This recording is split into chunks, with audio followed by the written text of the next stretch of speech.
Ah, parfait. D'accord. Du coup, merci beaucoup de m'avoir invitée. Donc moi, je suis doctorante en sociologie du sport à l'Université des Antilles en Guadeloupe. Et donc, je vais vous présenter les résultats, les premiers résultats de ma thèse qui portent sur le handicap invisible et post-colonialisme, les mobilisations autour de l'endométriose en Guadeloupe. Donc, tout d'abord, qu'est-ce que l'endométriose? Donc, c'est une maladie chronique gynécologique qui touche 3 à 4 femmes sur 10 en Guadeloupe. Concrètement, ce sont des cellules de l'utérus qui migrent vers d'autres organes, donc qui peuvent aller jusqu'au poumon, voire le cerveau. Et donc, elles réagissent comme les règles. Elles saignent, mais ne peuvent pas s'évacuer. Donc, résultat, cela provoque de nombreuses douleurs, notamment pendant les règles, pendant les rapports sexuels, mais aussi une fatigue chronique et une possible infertilité.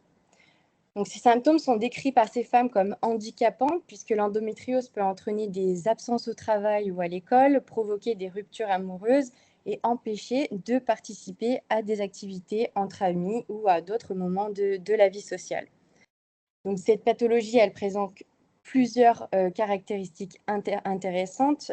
D'abord, par sa chronicité, qui positionne les femmes dans un rapport au long cours avec le système de santé, souvent marqué par la récurrence des douleurs et la recherche constante de traitements partiels, puisque c'est une maladie qui est incurable et dont on ne connaît pas l'origine.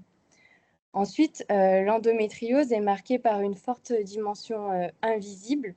Donc, les douleurs ne se voient pas, ne sont pas toujours prises au sérieux et sont fréquemment interprétées comme normales dans le cadre des menstruations. Et donc, cette banalisation va être souvent genrée et va renforcer des inégalités d'accès au diagnostic et à une prise en charge adéquate. Mais qu'entendons-nous par inégalité en matière de santé? Donc, CARD explique que ce ne sont pas de simples différences entre individus, mais plutôt le résultat direct des rapports sociaux inégalitaires qui structurent notre société. Donc, ces rapports ne concernent pas uniquement la richesse ou la pauvreté, ils touchent aussi le genre, la race, le statut migratoire, l'âge ou encore l'appartenance territoriale. Et donc, pour CARD, la dimension territoriale est essentielle.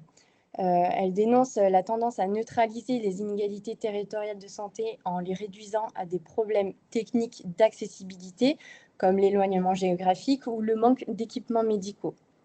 Donc, selon elle, cette lecture masque le fait que certains territoires, comme les régions périphériques, sont historiquement marginalisés par les politiques publiques.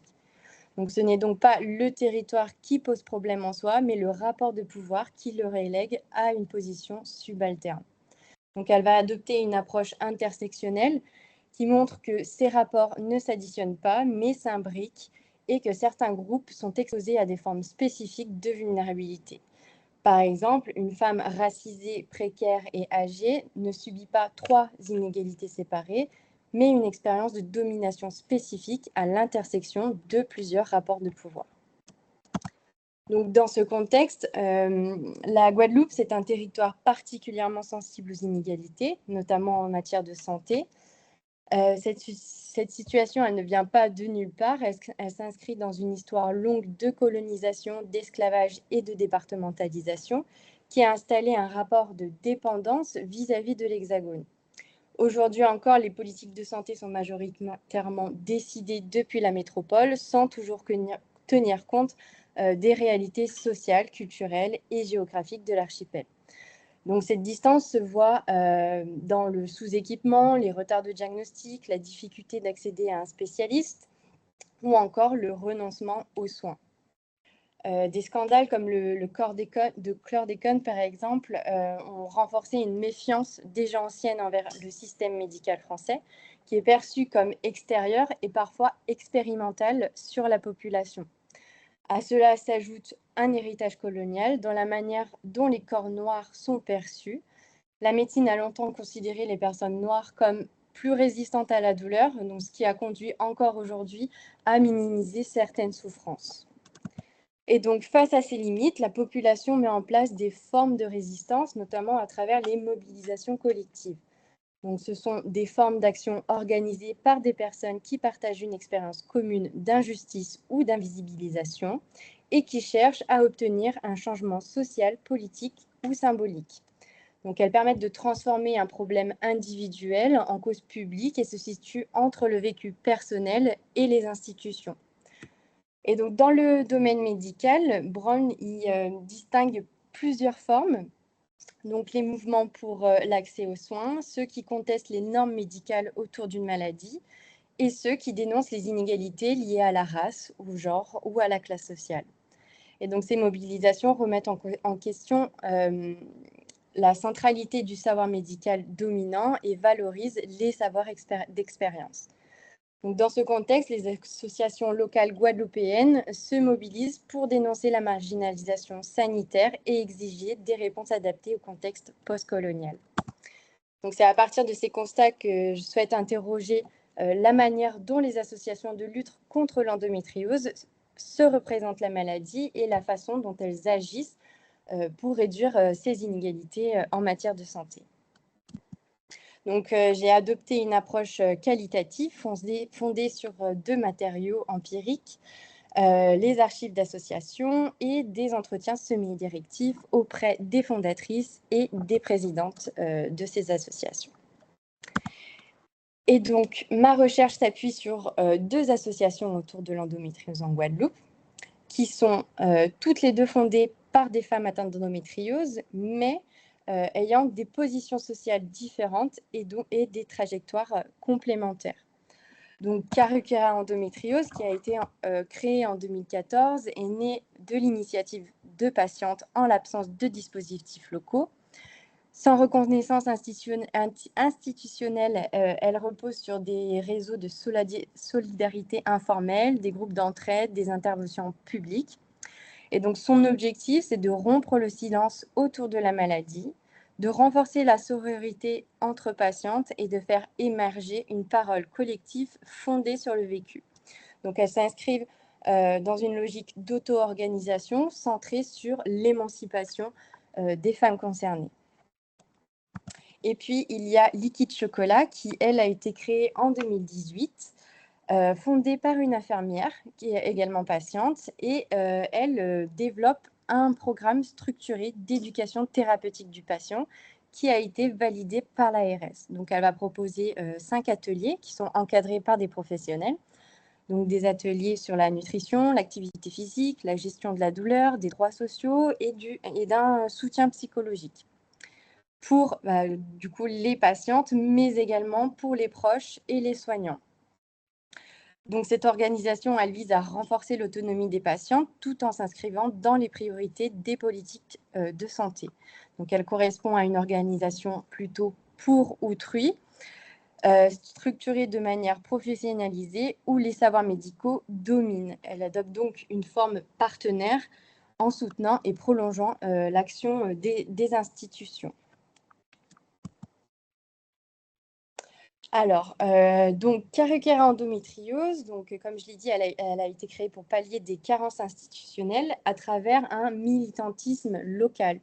Donc, l'association, elle est née dans un contexte d'inégalité territoriale et symbolique forte, puisque sa fondatrice a été confrontée à l'absence de structure locale au moment de son diagnostic et a vite constaté les limites d'un engagement à distance dans une association basée en métropole. Donc, les obstacles logistiques, culturels et politiques ont révélé l'impossibilité d'une mobilisation efficace sans ancrage local. Ce constat met en lumière une inégalité structurelle entre l'Hexagone, où l'offre associative et médicale autour de l'endométriose est concentrée, et les territoires ultramarins qui sont, eux, souvent exclus des dynamiques nationales. Donc, cette situation, elle illustre une logique postcoloniale persistante où les réalités ultramarines restent en périphérie. Et donc, la création de cette association est donc un acte politique et identitaire puisqu'elle représente une réappropriation du droit à agir depuis la Guadeloupe en créant un espace autonome adapté aux besoins des femmes locales, sans dépendance vis-à-vis de structures métropolitaines.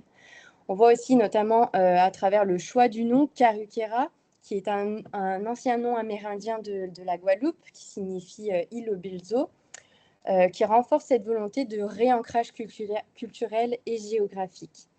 Donc, c'est une réponse à une double invisibilisation, celle de la maladie et celle des femmes ultramarines concernées. Donc, elle déplace le simple besoin de combler un manque et elle revendique un accès équitable aux soins, à la fois géographiquement et culturellement adapté. Les deux associations sont également créées pour pallier des carences institutionnelles d'un point de vue économique.